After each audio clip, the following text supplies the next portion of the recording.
Salam alaikum wa rahmatullahi wa barakatuhu. Donc on passe à la deuxième partie de la vidéo puisque j'avais atteint la taille maximale pour la première partie lors de l'enregistrement. Donc on était arrivé là à ce fameux livre qu'on enseigne à nos enfants à l'école qui contient les passages, des passages pornographiques, d'accord. Et c'est étudié à nos enfants. Voilà. Une atteinte personnelle grave, et c'est ce que l'on a vécu chez nous, une atteinte personnelle grave, avec une incompréhension, et surtout un plébiscite tant du professeur, que de la direction, que du président de l'appel. Pour un enfant qui ne connaît pas la pornographie, qui ne connaît pas la sexualité à ce niveau-là en tout cas, une atteinte personnelle réelle. Donc il a été perturbé, il a cessé de dormir pendant à peu près 3 semaines. Cessé de dormir? Oui. C'est-à-dire qu'il dormait par phase de quelques minutes chaque nuit, tel un grand compétiteur, sauf qu'il n'était pas grand compétiteur. Donc les notes, bien évidemment, étant donné qu'il n'était plus attentif en classe, les notes ont chuté, et c'est comme ça qu'on s'est rendu compte qu'il y avait un problème, que l'on n'avait absolument pas identifié. C'est son comportement nouveau qui vous a interpellé? Oui. Parce qu'il ne vous en parlait pas de lui-même? Non, absolument pas. Il avait les cernes terribles de l'enfant qui ne dort plus. Il avait un comportement irrationnel à table, à savoir que tout à coup il jetait sa fourchette alors que jamais il ne faisait ça. Bref, un comportement qui n'était pas dans la norme chez nous. Et il nous a interrogés sur ce que signifiait pour nous couples le fait de manger un zizi. C'est le livre de Karine Tuile qui a été étudié en cours. Un livre clairement pornographique dans lequel on trouve des scènes de viol. Question: qu'est-ce qu'un livre tel que celui-là vient faire dans une classe de seconde? Ça se passe de commentaires. Hein. Donc dans une classe de seconde, voilà ce qu'on enseigne aux élèves. Donc c'est très bien. Et là, on va lire ce qu'il y a dans le livre. C'est catastrophique. C'est catastrophique. Salope, pute, putain, mate un peu, presque à poil, elles se baissent et tu vois leur chatte, leur sein, c'est chaud bouillant. Les modèles des films porno qu'ils regardent en boucle. Des filles qui couchent et sucent dès le premier soir. Rien que des corps des... Alors, c'est un petit peu décalé l'image, mais c'est juste en dessous ce qu'il dit. Hein. Donc ça, il l'a lu juste avant. Elle rit fort, mate un peu, presque à poil. Elles se baissent et tu vois leur chatte, leur sein, c'est chaud bouillant. Les modèles de films porno qu'ils regardent en boucle. Alors ça, c'est un livre qu'on donne à apprendre aux enfants. Franchement. Complexé au sexe qui pue, le déodorant, le sperme, le sang, la sueur, la merde. Le chef lui dit de la fermer, il pousse le type qui était en elle, et il dit à la fille, suce-le, en me désignant. Et Donc tout ça, c'est en dessous, hein. Tout ce qu'il dit là, c'est plus bas, là. D'accord? Regardez ça, peut-être même au premier regard, martèle-t-il, aucune de ces filles pures dont il... je sais pas quoi, femme, enfant iconique d'un homme à vendre, touché, rien que des corps décomplexés au sexe qui puent. Non mais vous vous rendez compte? Rien que des corps décomplexés au sexe qui pue, le déodorant, le sperme, le sang, la sueur, la merde, astaghfirullah. D'elles, elles détestent tout, leur haleine vineuse. Donc en fait, le livre explique que ces femmes-là, c'est des chiennes en fait, et qu'elles couchent avec des hommes, quoi. Mais qu'est-ce que ça a à voir dans l'éducation d'un enfant qui est en seconde? Et on poursuit notre sœur Farida Belgoul parce qu'elle dénonce ça. Donc si on marche pas sur la tête, je sais pas comment on marche. La fille s'approche, elle est en larmes, elle s'agenouille devant moi.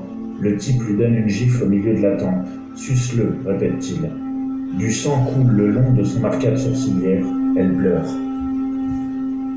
N'y a-t-il donc rien d'autre à étudier? Tiffaine, 18 ans. Là c'est choquant. Hein.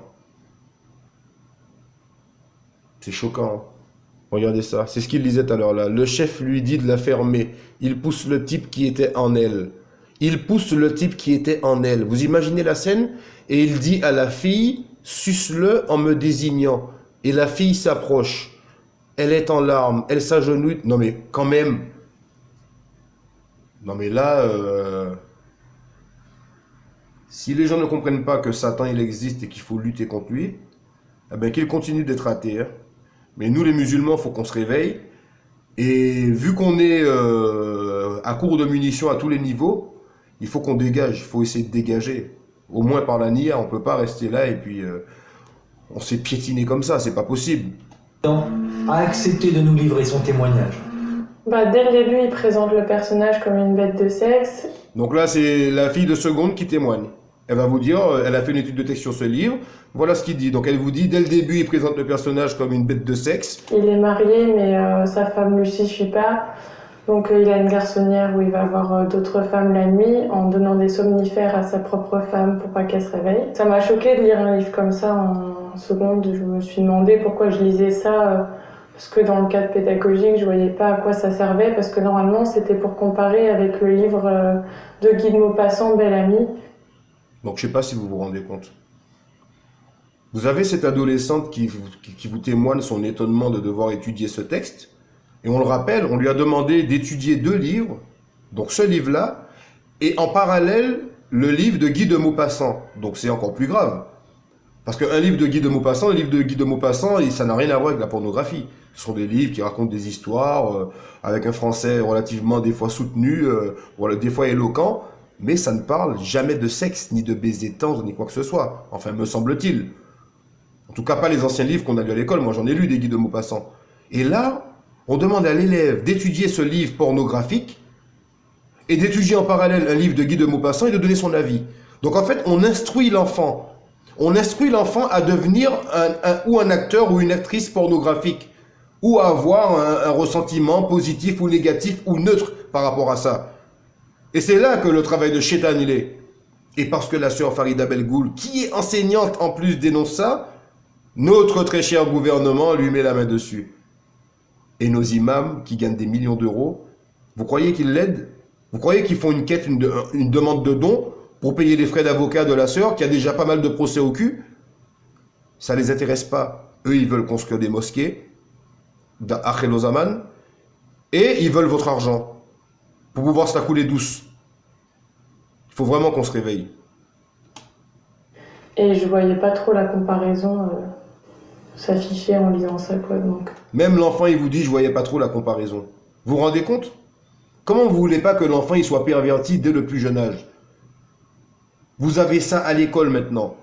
Vous avez les clips qui passent en boucle avec aucun contrôle parental dessus. Avec des femmes, du sexe, de la drogue. Le gouvernement, d'un côté, il vous dit c'est haram de vendre de la drogue et d'en consommer. De l'autre côté, il en fait la promotion à travers les réseaux sociaux, à travers les clips, à travers les maisons de disques ouvertement, c'est halal pour eux.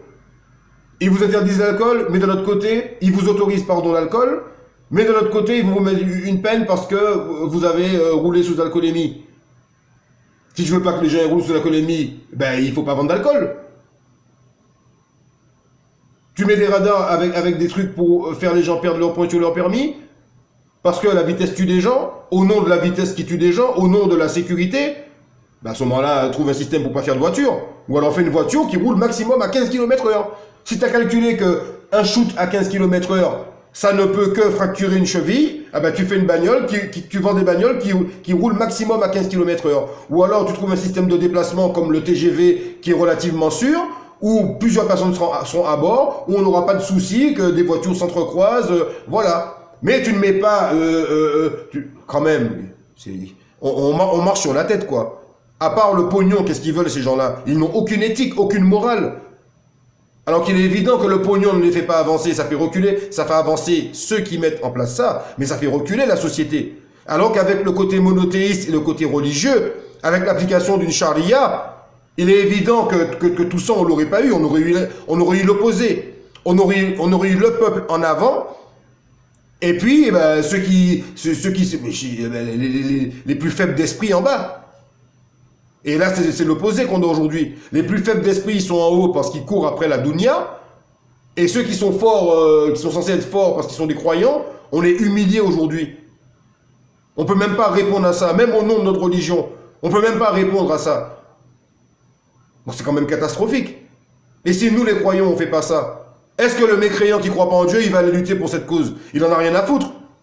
Lui, il va glisser 2 mots à son enfant et puis ça y est. Il va lui dire fais pas ça, il va continuer d'aller au ski, il va continuer de faire ses affaires. Il n'a pas de but dans la vie. Pour lui, il n'y a rien après la mort. Il meurt et voilà, c'est fini.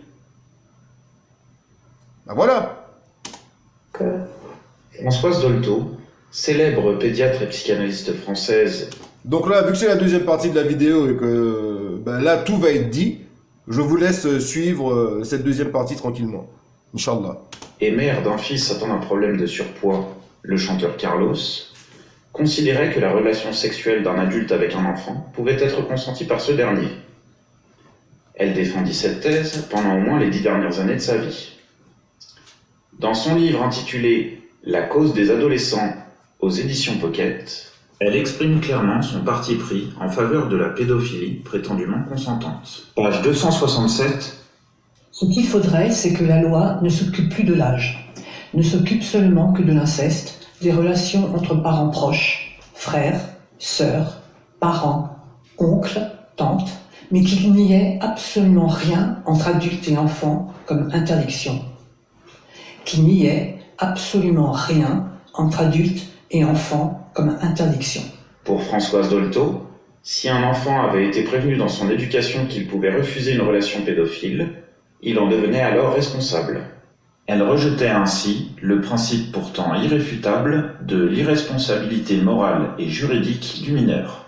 Dans son livre « L'enfant, le juge et la psychanalyste », elle soutient encore la thèse du consentement de l'enfant dans le cas d'une relation sexuelle avec un adulte.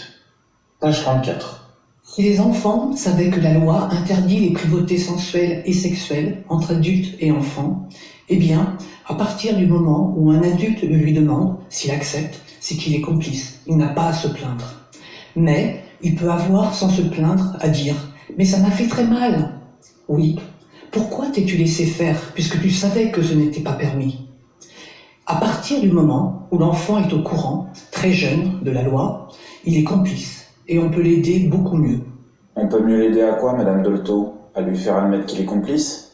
Page 84. Les enfants ont des désirs pour les adultes. Ils piègent les adultes à cause de ça. Ils n'ont que ça à penser, à provoquer l'adulte. Je suis sûre que dans les familles d'accueil, ils doivent refaire le même grabuge qu'ils faisaient à la maison. Je suis médecin, j'ai été chef de service en pédopsychiatrie pendant 35 ans, professeur associé de psychologie de l'enfant, et je parle aujourd'hui au nom d'un groupe de professionnels de l'enfance, lanceurs d'alerte, très inquiets de ce qui attend les enfants et les adolescents si nous ne nous mobilisons pas. Auparavant, pour anticiper les critiques à venir, je précise que je suis athée et qu'il n'est pas question ici de religion, mais de protection du développement affectif de l'enfant. Et j'ajoute qu'entre 1971 et 1973, j'ai pratiqué des avortements bénévolement afin de créer un état de fait avant le débat parlementaire sur la légalisation de l'IVG. Venons-en aux faits. Savez-vous que l'éducation à la sexualité, dont nous allons parler, est prévue dès la maternelle par le ministère de l'Éducation nationale? Savez-vous que dans certaines classes de CM1, à 10 ans, on explique aux enfants qu'ils auront des relations sexuelles plus tard et qu'on leur parle de l'utilisation des préservatifs? Savez-vous que sur le site On s'exprime, sous tutelle du ministère de la Santé, destiné aux mineurs à partir de la classe de 5e, donc âgés de 12 ans, on décrit 6 positions de pénétration vaginale, dessins ludiques à l'appui, et comment se pratique la sodomie. On explique pourquoi les acteurs de films pornographiques éjaculent hors du vagin de leur partenaire, et on propose aux mineurs de raconter leur première relation sexuelle. Et est-il indispensable de faire imprimer un clitoris en 3 dimensions aux élèves, comme proposé sur un site partenaire du ministère? Savez-vous que dans certaines classes, on fait étudier aux adolescents et adolescentes des textes où des scènes de fellation sont longuement détaillées, sans prendre en compte que cela peut occasionner? Comment en est-on arrivé là? Ce programme est imposé par les instances européennes et il est obligatoire. En France, aucun parent ne peut y soustraire son enfant. En référence aux textes internationaux de l'Organisation mondiale de la santé, cette éducation à la sexualité doit commencer entre 0 et 4 ans, et l'on doit expliquer aux enfants de cet âge ce qu'est la masturbation infantile précoce et leur proposer de jouer au docteur. Pour les 6-9 ans, on leur explique ce qu'est l'éjaculation. C'est déjà le cas dans certaines classes. Dans les standards européens de l'éducation à la sexualité, il est précisé qu'il faut donner ces explications à l'enfant avant qu'il soit en âge de poser des questions à ce propos. Vous vous demandez probablement si ce que je dis est vrai. J'ai eu la même réaction d'incrédulité quand mes collègues m'ont transmis ces informations. Et puis, je suis allé vérifier, et je peux vous assurer que tout ceci est exact. C'est ce que les promoteurs de ces programmes appellent changer de paradigme, c'est-à-dire parler aux enfants dès petits d'une sexualité synonyme de plaisir et d'épanouissement personnel. Il est précisé que ce sera fait avec tact.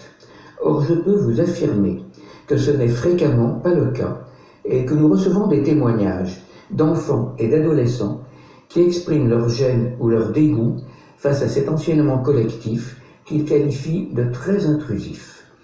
Ce programme présente plusieurs risques majeurs. Tout d'abord, il fait intrusion de manière traumatique dans le rythme de croissance affective des enfants. Par traumatique, je veux dire qu'un certain nombre d'entre eux vont mal après cet enseignement. Commençons simplement par le mot vagin. Au mieux, on dirait le nom d'une infection, ou à la limite d'un instrument chirurgical. Infirmière, vite, passez-moi le vagin. Vagin. Marlène Schiappa n'est pas actrice, mais elle prend un malin plaisir à interpréter les monologues du vagin. Vagin. Il y a la moule, le watcho, le millefeuille, la fandasse, le mongo. À ses côtés, l'ancienne secrétaire d'État Myriam El Khomri. Il faut aérer le minou. Et l'ancienne ministre Roselyne Bachelot. Ou encore la chatte. Marlène Schiappa dort peu. Et surtout, elle écrit. De façon compulsive. Plus d'une vingtaine d'ouvrages, des essais très sérieux, des romans, mais aussi plus surprenants, des livres érotiques, dont beaucoup sous nom d'emprunt. Ce livre, Sexe, mensonges et banlieue chaude, a été écrit par une certaine Marie Minelli. Le personnage, entre deux parties de sexe, devient conseillère à l'égalité des chances à l'Élysée. La même Marie Minelli a aussi écrit « Osez réussir votre divorce ». En note de bas de page, elle se trahit. L'auteur de ces lignes a fondé Maman Travail, le réseau créé par Marlène Schiappa. Elle est gonflée cette Marie Minelli. Elle doit me piquer mon réseau. Sexe, mensonges et banlieue chaude de Marie Minelli. Marie Minelli, dont la presse officielle dit qu'il s'agit du pseudonyme de Marlène Schiappa. Un extrait parmi tant d'autres. Page 112. C'est la toute première fois que sa langue goûte à ma chatte. Au-delà de l'excitation sexuelle, j'ai le sentiment de prendre le pouvoir sur lui, de le dominer. Je bouge le bassin sur sa bouche, je n'attends pas qu'il me lèche convenablement, je me sers de sa langue comme d'un accessoire. Je glisse entre mes dents à mi-voix. Vas-y, bouffe-moi la chatte. Il n'entend pas. Je réitère plus fort, bouffe-moi la chatte. Applique-toi, bordel, au centre, sans déborder. Il lève un œil interrogateur, puis fait la bouche pleine. Oui, maîtresse. C'est bien, ça, sauveur, c'est bien. Bouffe-moi tout, ne laisse rien. Vas-y encore, continue. Je le traîne comme une chienne entre mes jambes, me retrouve de nouveau assise sur le lit, et lui à genoux au sol. Il me relèche immédiatement, tandis que je cherche son sexe. Sex Friends du même auteur. Bon, vous avez pu constater, hein, ça se passe de commentaires. Vous avez ces gens-là qui sont au gouvernement. C'est vraiment une catastrophe. Moi, ça me répugne. C'est répugnant. Extrait page 14. Plan Q régulier PQR. Il ou elle n'est pas assez bien physiquement pour que je vive une relation amoureuse avec, donc je me le tape ou je me la tape, mais uniquement en sodomie pour ne pas voir sa gueule. Le PQR a aussi une DLC, date limite de consommation. Extrait page 40. Présenter sa copine de baise à la famille, aux amis. Peut-on assumer sa relation particulière ? Papa, maman, voici Julie, ma copine de baise. On ne s'aime pas, elle a les oreilles décollées et un rire de poufiasse, mais elle suce super bien. Des passages de cette nature jalonnent l'ensemble du livre. Est-ce que c'est vous ? Mais peu importe, ce pseudo-là, peu importe, ça m'amuse beaucoup qu'on me dise Et là, elle essaie de se défiler. Elle s'est fait interviewer, on l'a cramé. On a cramé que c'est elle qui a écrit les livres. Hein ? Et là, elle essaie de se défiler. Alors qu'en fait, c'est une grosse perverse, cette dame-là. Et puis, on l'a mise à la tête, et puis nos enfants sont en dessous, quoi. Tu vois, c'est ces gens-là qui éduquent nos enfants. Leurs valeurs morales sont meilleures que les valeurs morales qu'il y a dans l'islam. Et dans la chrétienté, et dans le judaïsme. On parle des authentiques, bien sûr. Hein. Les valeurs morales de ces gens-là sont meilleures. C'est mieux d'accepter ces gens-là. Qui nous gouverne? C'est mieux. Ben, on marche sur la tête. Elle a écrit de la littérature érotique avec des mots très... Le devoir de réserve, qui n'est pas dans la loi d'Anicet-le-Port de juillet 1983, consiste-t-il à garder secrètes toutes ces choses-là? La réponse, me semble-t-il, se trouve dans la lettre de Jules Ferry adressée aux instituteurs en 1883. En voici un extrait qui nous concerne tout particulièrement. Je cite. « Si parfois vous étiez embarrassé pour savoir jusqu'où il vous est permis d'aller dans votre enseignement moral, voici une règle pratique à laquelle vous pourrez vous tenir. Au moment de proposer aux élèves un précepte, une maxime quelconque, demandez-vous s'il se trouve à votre connaissance un seul honnête homme qui puisse être froissé de ce que vous allez dire. Demandez-vous si un père de famille, je dis un seul, présent à votre classe et vous écoutant, pourrait de bonne foi refuser son assentiment à ce qu'il vous entendrait dire. Si oui, abstenez-vous de le dire. Pour finir... » Donc là, la sœur, elle a mis un extrait de monsieur Jules Ferry, qui était à l'époque ministre de l'Instruction publique, sous la Troisième République. Donc, ça fait pas si longtemps que ça. Donc le Shaitan, il travaille à grands pas. Hein. C'est pas à pas de fourmi, c'est à pas de géant. Et nous, on est en dessous, là, en France. Alors, les non-musulmans, les Français, vous voulez pas de la religion, mais nos valeurs morales sont beaucoup plus belles et plus saines que les valeurs morales du système que vous acceptez, même si c'est pas votre système, mais vous l'acceptez quand même. Mais nous, nos imams, ils nous invitent à aller voter. Ils nous invitent à nous intégrer dans ça. Et on aura le paradis comme ça, subhanallah. Subhanallah, qu'ils se repentent ces imams-là et qu'ils fassent quelque chose pour leur avenir propre et pour l'avenir des sœurs et des frères. Abstenez-vous de le dire. Pour finir, manquer à son devoir de réserve, notion qui, répétons-le, n'existe pas dans la loi, consisterait entre autres à révéler publiquement l'intérêt de la maçonnerie pour la République. Donc en gros, voilà ce qu'on lui reproche à la sœur Farida Belgoul. On lui reproche, vous êtes une enseignante et vous avez dans les clauses de la loi française, un enseignant c'est un fonctionnaire de l'État, il y a des clauses et parmi ces clauses, vous avez ce qu'on appelle le devoir de réserve. Et le devoir de réserve, c'est le fait de garder intérieurement, garder pour soi son opinion concernant la politique, la religion et toute autre forme de sujet qui pourrait tenter de déstabiliser ou de jeter la suspicion ou sur le gouvernement ou sur l'institution dont vous dépendez. Et toutes les institutions dépendent du gouvernement. Que vous soyez dans l'espace vert ou tout ce que vous voulez, au-dessus vous avez le gouvernement. Le gouvernement des gouvernements, et il y a un gouvernement au-dessus. Et ils sont concordants sur tous ces points. C'est pas tout en haut il dit on fait de la sexualité et puis tout en bas il apprend la poésie. Non. C'est tout en bas il essaie d'apprendre la poésie et tout en haut comme c'est gouverné par Shaitan, on lui dit non, tu enseignes le contraire et si t'es pas content tu fermes ta gueule. Tu dégages. Il y en a d'autres, on leur donne leur salaire pour qu'ils ferment leur gueule. Donc c'est ça. C'est ça le problème. Or, la présence de la franc-maçonnerie dans la politique française est de notoriété publique. Elle est de toute évidence vantée par les hommes politiques eux-mêmes. Et donc là, elle va expliquer que le devoir de réserve, au final, c'est une sorte de protection qu'ils ont mis en place, les francs-maçons, puisque quand ils vont prendre des fonctionnaires de l'État, par exemple, quand vous prenez un policier, quand vous prenez un gendarme, quand vous prenez un militaire, ils ont tous le devoir de réserve. Ça veut dire le policier, par exemple, il peut pas s'exprimer sur, en tout cas publiquement, il ne peut pas donner son opinion sur la politique et la religion, que ce soit la sienne, que ce soit son opinion générale. Pourquoi? Parce qu'il a un statut de fonctionnaire d'État. Ce sont des lois, et ça s'appelle le devoir de réserve. Et comme cette dame-là, c'est une enseignante depuis 25 ans, en dénonçant ces choses-là, elle fait ce qu'on appelle un manquement, elle occasionne un manquement à son devoir de réserve. Et l'administration, donc son administration, qui dépend du gouvernement, et son administration qui est l'éducation nationale, la poursuit pour manquement au devoir de réserve. Et comme c'est un truc qui, selon les textes, est très large et très vaste, En fait, on peut la condamner pour tout et pour rien. Et elle peut presque pas se défendre. Alors que la cause, elle est juste, elle est noble. Elle est plus que ça même. Et voilà où on en est. Et il s'agit non seulement d'elle, mais il s'agit de toute une cause, et il s'agit de nos enfants. Donc la religion, ils l'ont déjà bousillé. Maintenant, ils s'attaquent à nos enfants, parce que la plupart des pères de famille, vous pouvez être certains qu'ils sont presque pas au courant de ce genre de vidéos. Il y a que les mamans qui sont... Quand vous allez sur la chaîne de la sœur Farida Belgoul, il y a beaucoup de témoignages de mamans qui ont déscolarisé leurs enfants, entre autres, puisque la sœur Farida Belgoul, elle-même, elle a des enfants, je crois, ils sont 3, et il y en a, ils sont encore déscolarisés. C'est-à-dire qu'ils apprennent l'école chez eux-mêmes.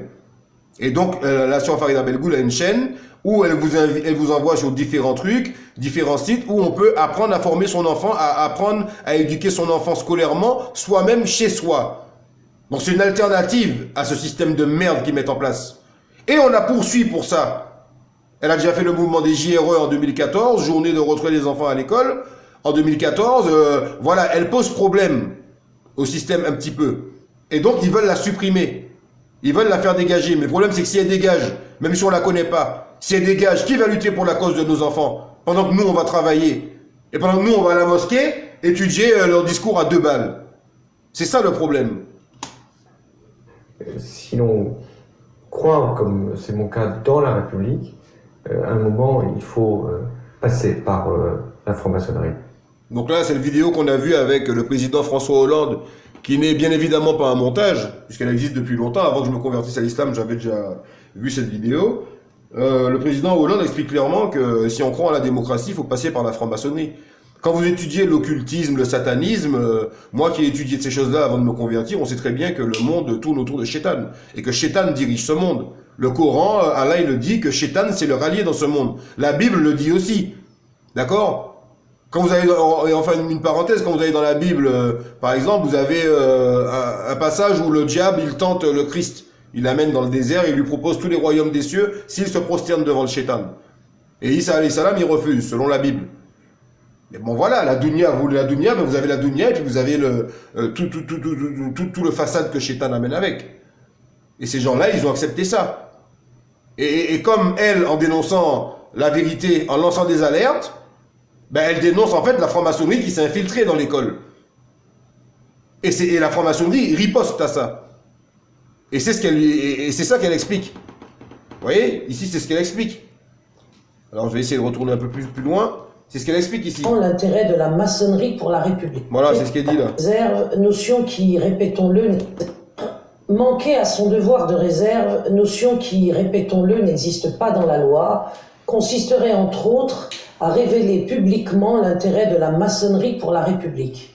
Or, la présence de la franc-maçonnerie dans la politique française est de notoriété publique. Elle est de toute évidence vantée par les hommes politiques eux-mêmes. Si l'on croit, comme c'est mon cas, dans la République, à un moment, il faut passer par la franc-maçonnerie. Cette vidéo a donc été soumise à la réflexion des 19 membres siégeant au Conseil de discipline. Donc là, par exemple, à la fin de la vidéo, vous voyez une photo floutée du Conseil de discipline de la sœur Farida Belgoul. Donc moi, avec mon expérience, je suis déjà allé dans un Conseil de discipline. Et ça se passe exactement comme ça. Vous avez la même disposition des tables.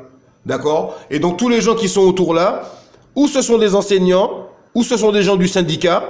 D'accord? Là, je crois que c'est la sœur Farida Belgoul. À côté, c'est des hauts gradés de la fonction d'éducation nationale, ou des professeurs agrégés, ou je sais pas quoi. Et en face d'elle, en face de cette table, vous avez une table de la même longueur, là, par ici, où vous avez 3 représentants en général, des fois 2. Donc un représentant de l'éducation nationale et puis je sais plus qui à côté. Mais là, c'est la photo de son conseil de discipline. Et ces gens-là sont en train de l'incriminer. Et donc elle a posté cette vidéo qu'on a regardée. Donc ça, c'est la deuxième partie parce que j'ai pas pu faire en une seule partie au début. Et donc elle a fait ces gens-là regarder la vidéo qu'on vient de voir pour qu'ils puissent réagir en fait. Pour qu'ils puissent se rendre compte qu'ils lui reprochent quelque chose. Alors que si vous avez du bon sens, vous déconnez les gars. Et elle vous explique au début de la vidéo qu'ils sont restés de marbre. Ils n'ont pas bronché. Ça veut dire c'est tous des vendus du système pour conserver leur place, pour conserver leur poste, pour conserver leur pognon. Vous comprenez? Voilà où on en est. convoqué contre Farida Belgoul au rectorat de Versailles le mardi 15 janvier 2019. Au cours de cette séance, qui a duré 5 heures, il n'a jamais été question de savoir si ces analyses fondamentales, émanant de divers enseignants, étaient vraies. Voilà, donc ça a duré 5 heures sur conseil de discipline, d'accord? C'est à peu près le temps que ça prend quand c'est des grosses affaires. Et ils lui ont dit, écoutez madame, même si ce que vous dites est vrai, même si ce que vous dites est faux, nous on regarde pas ça, on regarde que vous avez manqué à votre devoir de réserve. Alors là, c'est... Et donc ils vont la sanctionner par rapport à ça. Moi je sais qu'ils vont la sanctionner par rapport à ça. Ils vont ils vont tenter de lui donner une révocation. Ils vont tenter de la révoquer. C'est sûr et certain. On aura la réponse en février, Inch'Allah. Moi, je connais ce genre de truc. Je suis déjà allé dans un conseil de discipline. J'ai déjà eu affaire à un conseil de discipline. Je suis très bien placé pour savoir ce que je vous dis. Et donc, si elle lutte pas pour nos enfants, qui est-ce qui va lutter pour nos enfants? Le frère Mamar, il peut pas tout faire. Hein. Il peut pas faire et le digne d'un côté. Et donc, il faut essayer de faire quelque chose. Ou fausses. Ces points de vue fondés n'ont jamais été pris en compte par l'éducation nationale, d'une part. Et d'autre part, ces enseignants qui se sont exprimés à propos d'une école qui fabrique du crétin ou de l'exclu, de plus en plus violent de surcroît, n'ont jamais été sanctionnés, à notre connaissance du moins. Alors pourquoi...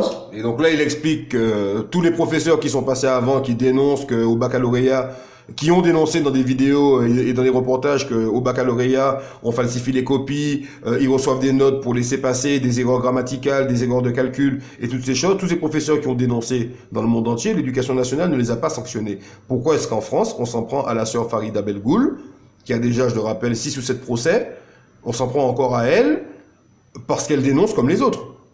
Donc, il y a une injustice et une volonté d'abrutir nos enfants et de les amener vers là où Shaitan a choisi d'amener. Vers là où Shaitan a choisi d'amener l'être humain.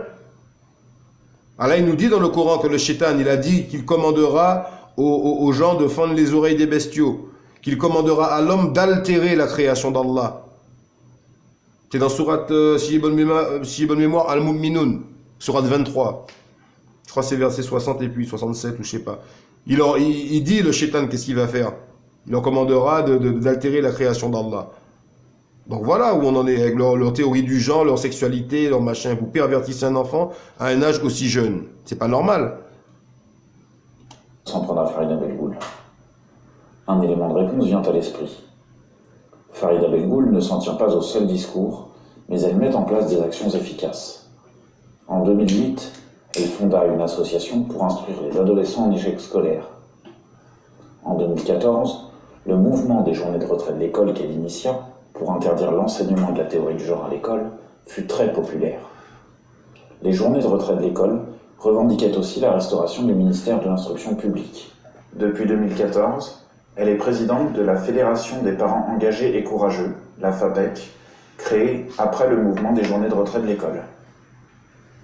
Depuis 2015, le magistère de l'instruction publique qu'elle créa forme les parents à la méthode syllabique pour qu'ils apprennent eux-mêmes correctement à lire et à écrire à leurs enfants. Donc comme vous pouvez bien le constater, la sœur Farida Belgoul, c'est une sœur qui est très investie dans le combat pour la lutte de la protection des enfants, leur apprentissage scolaire et tout, et donc elle lutte contre l'institution républicaine laïque qui endoctrine et abrutit nos enfants et qui par-dessus ça leur apprend la sexualité et la pornographie à l'école.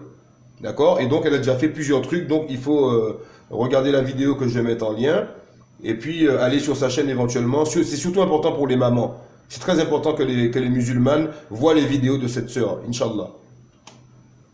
Depuis 2018, le lancement des journées portes ouvertes sur l'éducation sexuelle doit permettre aux parents de voir de leurs propres yeux de quoi il en retourne vraiment. L'éducation nationale, au cours de ce conseil de discipline probablement unique en son genre, n'a manifesté que froideur et indifférence à l'égard de cette vidéo illustrant la détérioration de l'école publique. Voilà, donc il vous dit que les gens qui étaient au conseil de discipline, ils en avaient rien à foutre des propos qui ont été mis dans la vidéo. Ça leur a fait ni chaud ni froid. Et ces gens-là représentent l'éducation de nos enfants, l'éducation nationale, l'éducation de la nation. Et les autres dans les mosquées, ils vous disent de vous intégrer. Et on les a jamais entendus parler de ça. Mais ils ont besoin d'argent pour faire des mosquées. Et pour faire... Non mais, faut arrêter, franchement. Indifférence d'ailleurs partagée par les 8 enseignants délégués syndicaux présents. Pour conclure, une piste de réflexion en direction du peuple français. Et elle vous dit qu'il y avait 8 représentants syndicaux. Donc ça veut dire le syndicat des professeurs, quoi. Il y en avait 8 qui étaient présents au conseil de discipline. Et le syndicat est censé défendre le fonctionnaire. Ben, ils n'ont pas réagi non plus. Ils sont tous des vendus. Et quand moi j'ai eu affaire à ce fameux conseil de discipline, les gens du syndicat étaient aussi des vendus. Ils sont tous des vendus. Vous êtes dans un conseil de discipline, vous êtes dans la basse-cour, vous êtes le cafard, et vous avez que des coqs de combat au-dessus de vous. Et vous courez en tant que cafard au milieu d'eux. Donc elle est morte d'entrée. Ils vont essayer de la déglinguer. C'est sûr et certain. Dieu ne change pas la situation d'un peuple tant que ce peuple ne change pas lui-même. Donc voilà, cette vidéo elle est terminée. Et bon, j'ai dû la faire en 2 parties malheureusement. Mais bon, c'est pas grave, j'ai essayé de mettre le lien pour faire en sorte que beaucoup de personnes se réveillent parce que c'est catastrophique ce qui se passe. On est vraiment dans... On est dans un bateau qui ne cesse de couler, quoi. Je sais pas comment on fera pour sortir de ce bateau.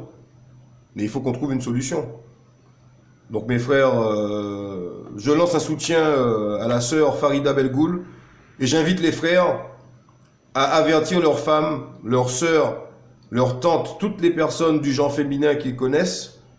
Et de partager les vidéos de la sœur Farida Belgoul. D'aller sur la chaîne de la sœur Farida Belgoul, afin de regarder un maximum de ces vidéos qui parlent de la théorie du genre à l'école, de la sexualité à l'école, qui parlent des vaccins qui sont obligatoires et qui tuent nos enfants, qui les rendent malades. Donc il y a beaucoup d'informations utiles et nécessaires à prendre.